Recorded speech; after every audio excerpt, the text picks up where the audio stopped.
Round 1, let's go. Okay, we're back with another condensed Go game. This one will make it short and sweet. I'm less concerned about the individual moves here, and we're going to focus more on a concept. Something that comes up pretty often in these Go games that I've been playing lately, where typical game like this starts out, first 4 moves have been played, we each kind of take a corner, and as the game progresses, the sides fill in, and the top fills in, and eventually, you kind of have this perimeter situation, right? We've built up around the sides and the corners where it's easiest to make your territory. And then at a certain point in the game, all the big moves are gone, but this middle is open. And that's what we're going to talk about today, is throwing into the middle. Um, this concept of you want to be the first one in there sometimes, because then you can really set yourself up for success. If all these other big moves are taken, the perimeter of the board is a tough word to say. Perimeter of the board is taken up, and the remainder of the game is played in the middle. This is where you have some territory and some space where you can swing the game in the last couple phases of the match. So, without further ado, let's get into it.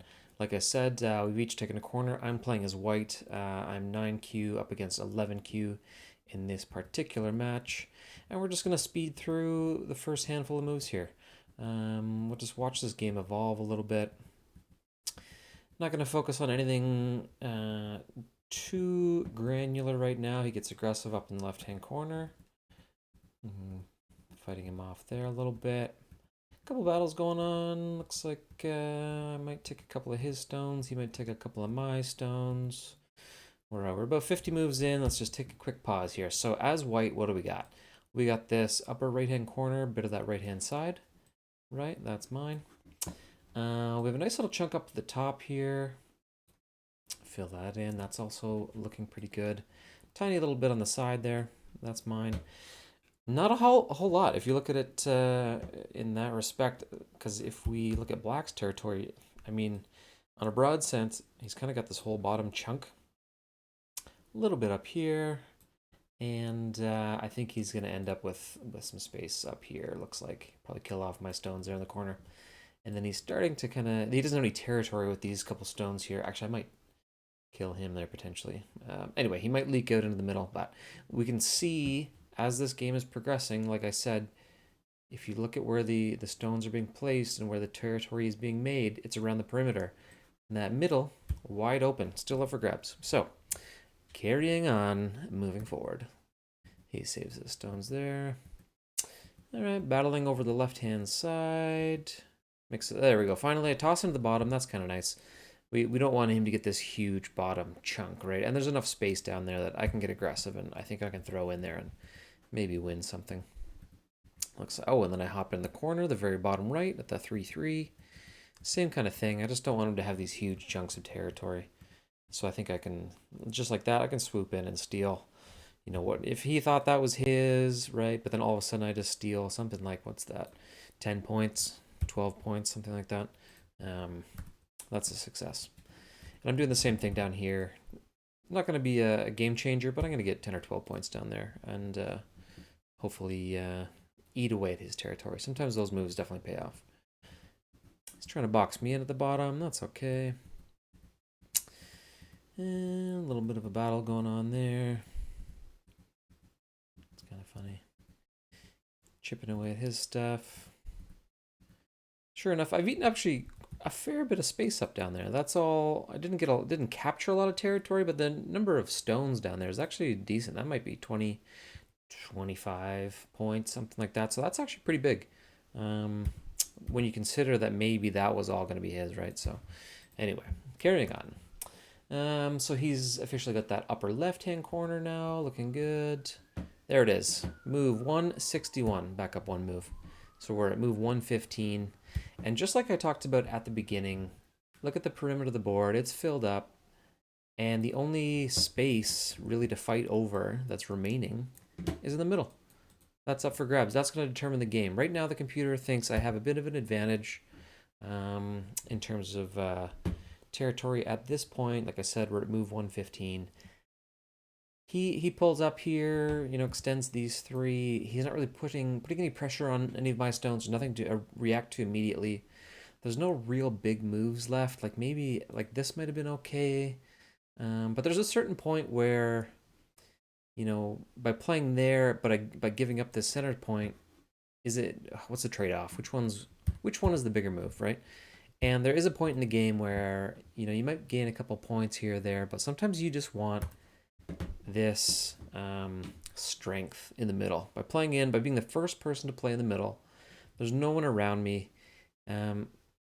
It doesn't really matter where he plays next because it's so wide open. I can bounce the other direction. Like he's got a bit of a group here, so maybe he'll put some pressure on like up here, but then I just jump over to the right, and you can see right where I'm gonna start. Maybe building up a box, building up a little bit of shape, a little bit of territory, by jumping back wherever he puts the pressure on.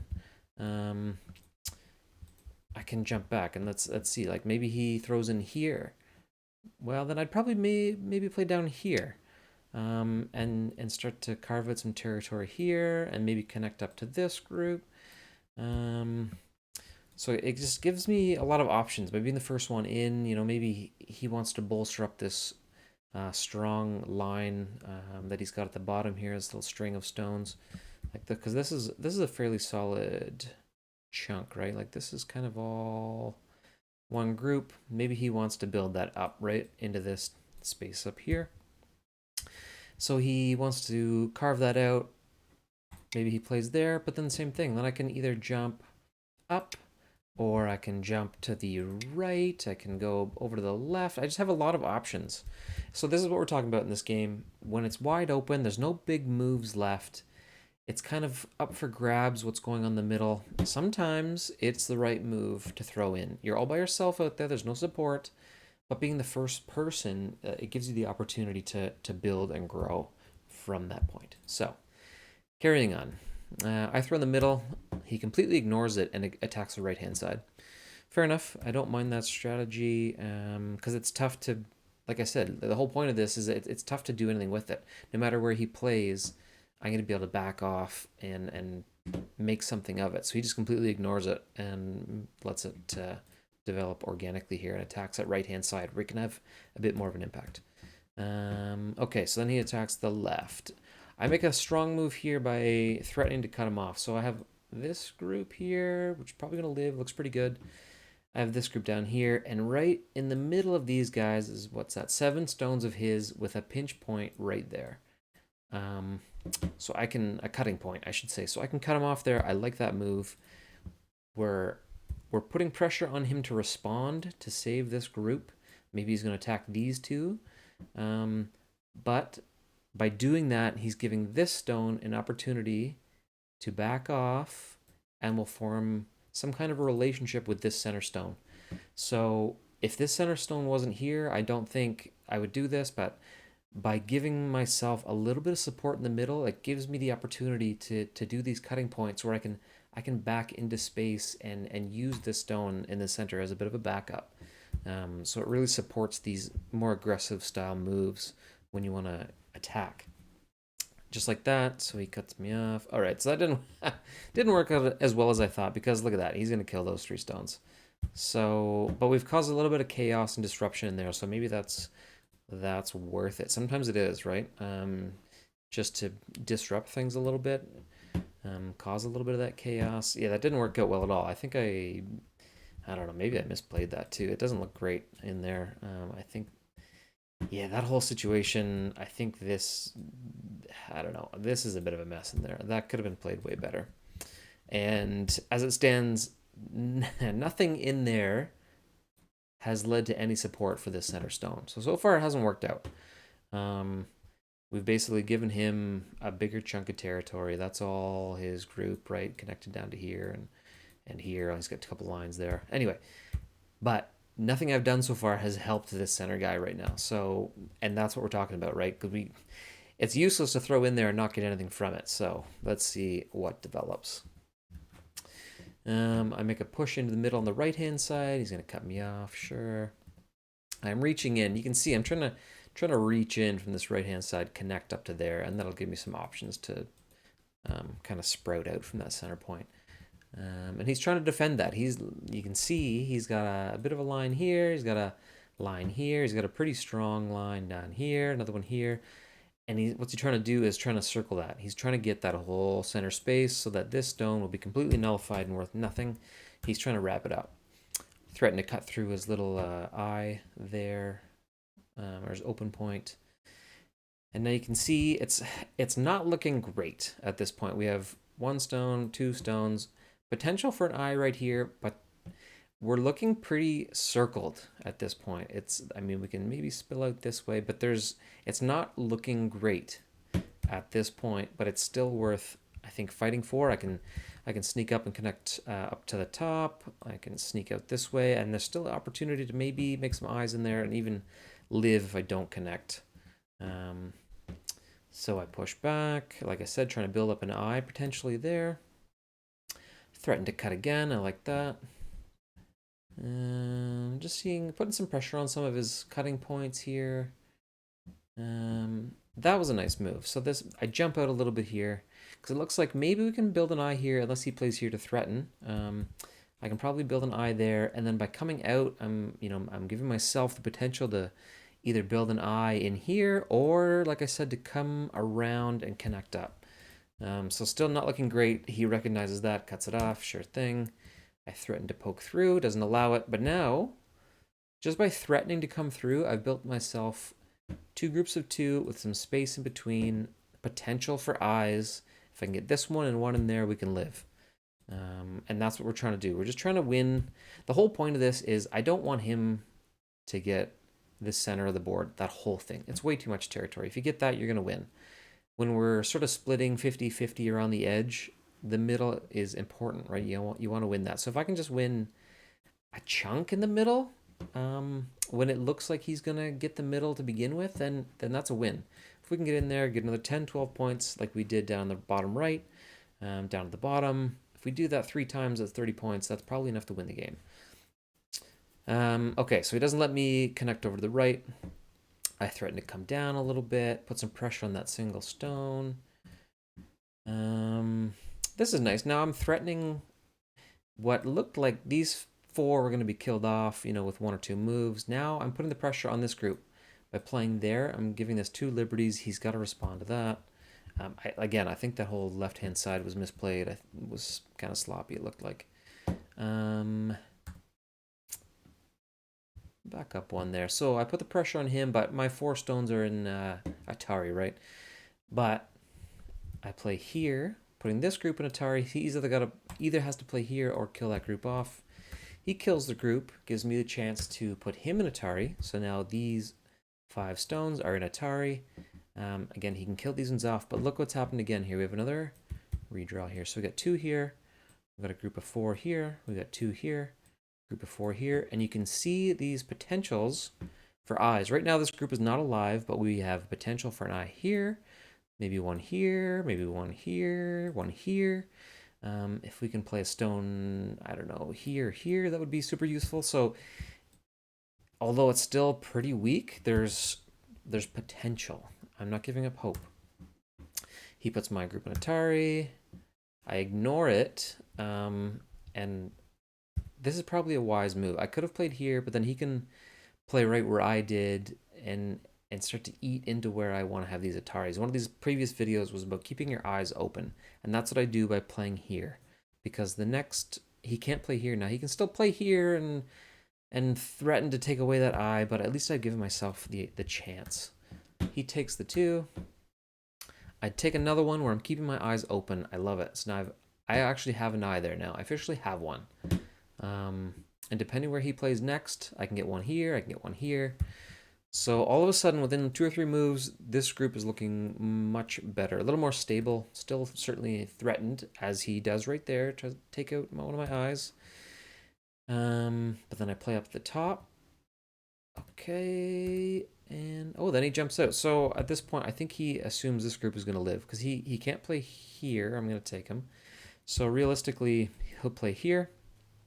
I'll play here with the following move. And then we have 2 eyes. This group is alive. I don't think he can kill this group off now. And what looked like it could have been totally wide open for his taking, if you look at his original sort of black circle. It was quite a bit bigger, but we got the whole center. We got a bit of a donut. And how many? Actually, let's draw that a little better. How many points? Play there. Worst case scenario, it's probably something like this, right? How many points is that? 1, 5, 6, 7, 8, 9, 10, 11, 12, 13, 14, 15, 16, 17, 18, 19. Worst case scenario, I've got 19 points in here that he can't take away, and that's 19 points that I took from him, because this was looking like it's going to be all his, right? So 19 points, that's a lot. And that's the whole point of this video, is when the middle's wide open, things are 50-50 on the outside, throw one in the middle. When there's no big moves left and you want a little bit of safety, a little bit of security, a security net, a safety blanket in the middle, you throw one in the middle. Sometimes it feels like it's a wasted move, but usually it comes back later in the game to help you out. So because of that, it was a bit of a battle. I lost, a lot of stones in here. It didn't work out nearly as well as I thought initially. But I still got a little chunk here, but we got that 19 stones. And now let's just fast forward through the rest of this game. Doesn't matter here too much. We've got another 50 moves here. We'll just quickly fly through these, watch the game evolve. And we're just kind of finalizing our points.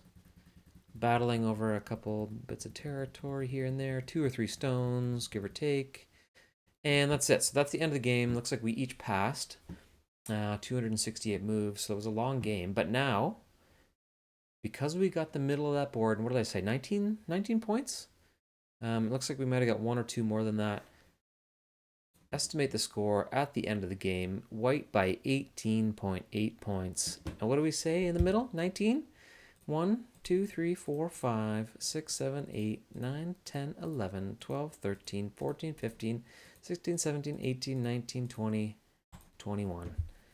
Mine, there's a couple there that are open, but point being, 21 points in the middle, swung the game, ended up winning by 18. So if I hadn't taken that little battle in the middle and just given up that space and given those 19 points to him, guess what?